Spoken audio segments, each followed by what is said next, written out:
already know what time it is. It's your boy DJ Richie Skye back with some tea, interviews, recaps, and more. And be sure to check the links in the description of this video for trips, for books, one-on-one sessions, and more. Now let's get into the tea.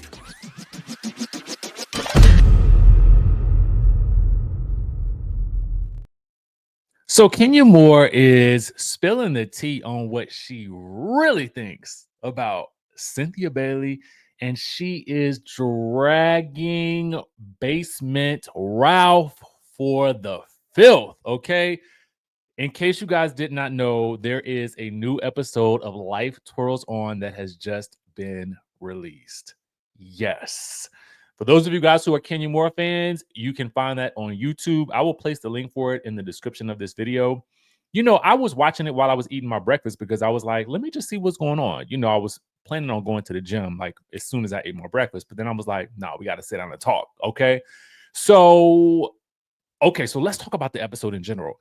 It is actually really good. I told you guys before that I think that this is the route that Kenya Moore should be going. I think that she does an amazing job floating from topic to topic. I mean, I don't know if she's using a teleprompter or anything like that, but the way that she sort of navigates the topics with ease is just reminiscent of somebody that's been doing this type of commentary, news, sort of in the talk show space for a very long time. So she's doing a good job, I think. The first thing that you will notice in the episode is that as they are getting started, there is a brief moment where Mark Daly is in the salon in the scene. I don't know what the interaction is really about. I mean, I guess there was a phone call or something like that happened and he needed to update her on something, but they left the cameras going and she left it in there, right? So it was just interesting to see because it made me wonder with I'm hearing that Mark is living in the Atlanta area now, which would make sense, right? Which would make sense. But you guys will update me on that because I know y'all know, right? But here's the thing. It made me wonder, like, if she came back to Real Housewives of Atlanta for season 17, would we see this dynamic play out? Because she addresses it at the end of the video when she talks about in this more to say segment, she talks about, you know, having peace, especially with somebody that she has to co-parent with, right? My thoughts about Mark are very interesting to me. They're similar to what I thought about him when he first came on the show. He, to me, comes across, I mean, and maybe this is his way of joking, but he almost kind of reads in a certain way, just like a little bit immature. And what I mean by that is his interactions with her seem to be more, I don't know, it just feels like he's more interested at times in kind of clowning her in her spaces where she is supposed to be thriving. And maybe he's joking, but it kind of comes across as like immature. So it kind of makes me wonder, is that kind of the general sentiment that was going on in their marriage once it came down to the time for her to go back to the world of television where she is a star in her own right, right? I mean, everybody knows Kenya Moore at this point. So it just kind of made me wonder, was this the behavior that she was seeing on a day-to-day basis? Because if so, I can see whereas this would not be a good thing. But I'm glad that they have found a space of peace. I think that's great for everybody moving forward. But it just kind of made me wonder, like, if we were to see that interaction moving forward. But let's get to what I was like kind of shocked about. Now, well, before I get there, she does talk about the backlash facing Tyler Perry and with his movie Straw, and people sort of feeling like they don't want to see though a film like that is just so steeped in trauma. Um, and her defense of that is that he tells a range of stories. He tells a range of stories for a range of different types of people, and based on what your interests may be and what you want to see, and that people should just sort of leave him alone and lay off of him. What do you guys think about that? I mean, for me, I chose not to watch Straw. I just, based on what was happening at the time in the geopolitical landscape of the world, I just kind of felt like I did not really want to see that at that moment. For me, I didn't feel like it was a movie specifically for me. If I'm not interested in it, I don't watch it, and I'm just not really interested in critiquing it at this point in time because it's just not where I'm at mentally to be able to watch something like that. Although my mom watched it and she said it was good. So I mean, everybody has a different feeling about it. What are your thoughts? Anyway, she then goes on to literally, this is where she starts kind of going off because there is this idea of black beauty and the idea of things that I think the women and maybe men, in terms of like what they've had to struggle through with makeup products and that sort of thing and lip liners, and how white creators will come along and they will all of a sudden have discovered the brown lip liner or something like that, and then kind of frame it and make it their own. She goes in about that, and she spills some tea about maybe this is something that she's coming out with, like a lip gloss or a liner for, black women, right? So there's that. But Cynthia, she gets into the husbands, right? Because she gets into the reality TV part of the show where she talks about husbands. And she talks about how, husbands are now kind of stepping into the role of the housewives on certain shows, right? Getting their own confessionals, coming to the reunion, and she goes back to the original house husband, like being Peter Thomas. Now, she says that Peter Thomas was actually much more interesting than Cynthia. Yayer. Yayer. She says that Peter Thomas much more interesting than Cynthia. She basically says that Peter tends to pull focus from Cynthia. And I was like, well, huh. Hmm. Hmm. It kind of made me wonder. I was like, do you guys feel the same way? I mean, not to mention, I think that just her stating that alone, I think is just kind of like, you know, I think that we all kind of knew that her and Cynthia were perhaps not in the best of places after Cynthia scolded her on camera after the whole incident with Britt Eady and the salon. So I just, I just have to wonder, like, mm, that friendship, I think, has probably gone down the tubes. I mean, I think it's one thing to say like you don't really rock with her right now, but to basically say that Peter was more interesting than Cynthia. I mean, Jesus. I was like, ooh.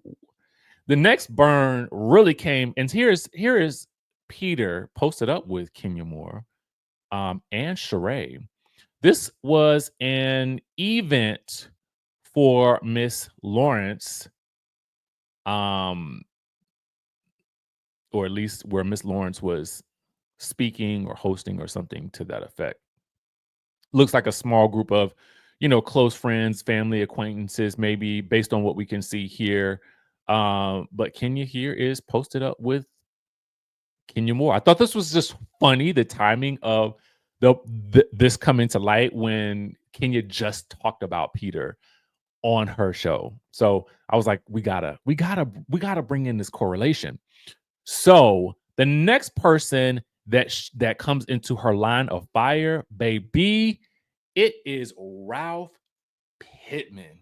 She goes in about him and his tight, ill-fitting shirts, his tight clothes, his tight wardrobe, muscles bulging, shirts not being in his size. He needs to go back to the basement, him crashing out on Instagram, spilling all the tea about when him and Drew was, and things that have gone on in him and Drew's marriage, or things that have been going on with Drew, how he needs to stay out of the mix. I mean, she goes in, okay? How he needs to stop writing books because ain't nobody reading them books. Baby, let me tell you something. Drew, you sticking by Kenya Moore's side was probably the best thing for you.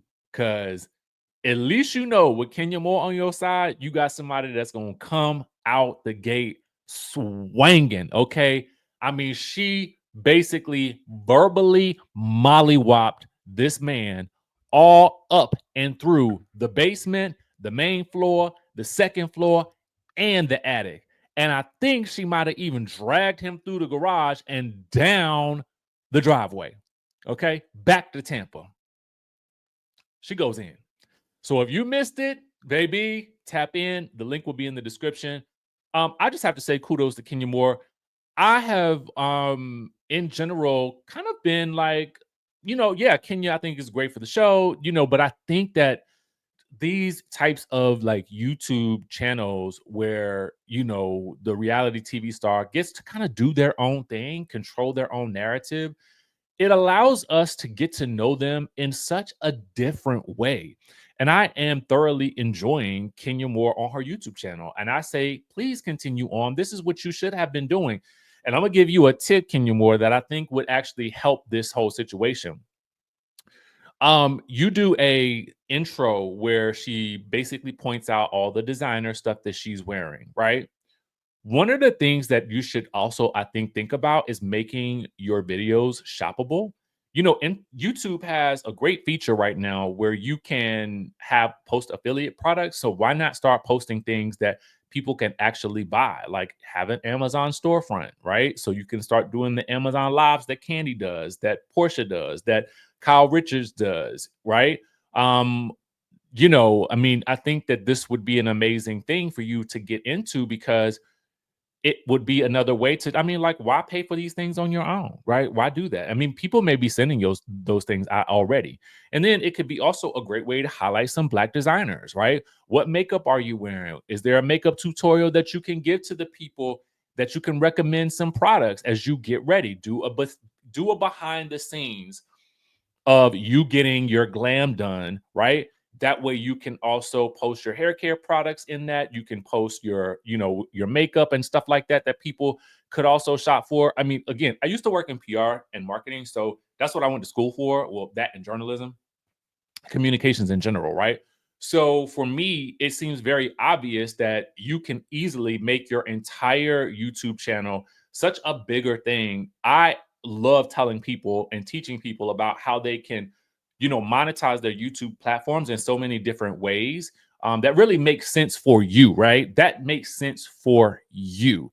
You talk about beauty and health and I mean, and sort of like all of these things that deal with like beauty and all that stuff like that. So why not also extend that as you continue? That's my suggestion, but that's just me. All right. So the last thing that I want to talk to you guys about is Kelly Forel. Kelly Forel is the latest Real Housewives of Atlanta star to critique the reunion looks, right? She did Dish Nation and she essentially ran down the list. It is actually hilarious. The one that Bingeworthy posted is actually super hilarious. I cried laughing at the way he edited that and put it together. So definitely check out his Instagram page. But basically, shout out to the Neighborhood Talk for posting this as well, because it's the full sort of segment where she runs down the list. She too felt as though Phaedra just wasn't it. And I know, it's easy for people to say, you guys are hating Phaedra. No, we hate the outfit. I mean, that's calm down. Calm down. It's fashions. Not everybody's gonna like everything that everybody wears, but the general consensus about Phaedra's outfit is that it was horrible. Okay. And I don't and based on because it's Phaedra, it seems so shocking that she would go for something so costumey. Anyway, Kelly rated her a 1 + 1 = 2 on a scale of 1 to 10. She also rated Angela, who we rated as our third. I think Kenya Moore rated her as her second. Um, she said that Angela looked like prom 98. I'm like, are you looking at the same thing we're looking at? Kelly, are you? Because your reunion look was, you know what I'm saying? Like it had a lot of fabric going on where there didn't need to be so much fabric, right? You could have benefited from looking a little bit more prom 98, because to me, Angela's look killed it. The look you have on here is actually better than your reunion look, period. Okay. So that's just the thing. I mean, you know, all of this is subjective. So no shade, no offense to anybody. Anyway, she then goes on to say that Drew is very much giving Dancing with the Stars. I'm telling you, those feathers were not a hit. I did think that Kenya kind of like pulled it into focus by saying that if maybe the bottom didn't have those feathers in that way, maybe the top feather wouldn't have been so bad. I also think that if she had pulled the hair up, it would have I mean, that could have showcased the great boobs that Kelly references. That because somebody on the panel asked if Drew had some work done, and Kelly didn't respond, and she just said that her boobs look great. She does give Shamia and Portia very high marks. I mean, she compliments them both, and she says that Portia will always show up to a reunion looking glamorous. In this clip, I don't hear her referencing Cynthia at all, so you guys have to let me know what you think. I think the general consensus with Cynthia's is it's all right. I mean, it looks like she was going to a different event, like maybe, you know, I don't know, to brunch. Maybe she was going down to the Bell Collective brunch. She was going down. That's what she was going. She was going down to the brunch, or maybe she pit stopped at the reunion on her way to brunch, on her way to a flight to see her man, and then go to brunch. Bam. That's it. That's it. That's it. Anyway, y'all let me know what y'all think about these topics in the comments down below. Check out Kenya Moore's YouTube. It's actually really, really good. Whether you're a Kenya Moore fan or not, if you aren't, maybe it will help you become one, because again, I just think that these types of things allow you to get to know the person in a lot more of a personal way, and it can change your opinion sometimes about that person. So definitely check it out. And also check out Dish Nation when you guys get a chance. Follow the Neighborhood Talk as well. With all that being said, make sure you guys keep it locked onto the channel. Listen, for those of you guys who are interested in our Rich Life community, we will be doing a special live today at 3 p.m. Eastern Standard Time. So if you're watching this before that and you want to tap in, type 202-918-3386. Rich Life in all caps. That's all you need to type, and I will send you the message. All right. With that being said, I will catch you all in the next video.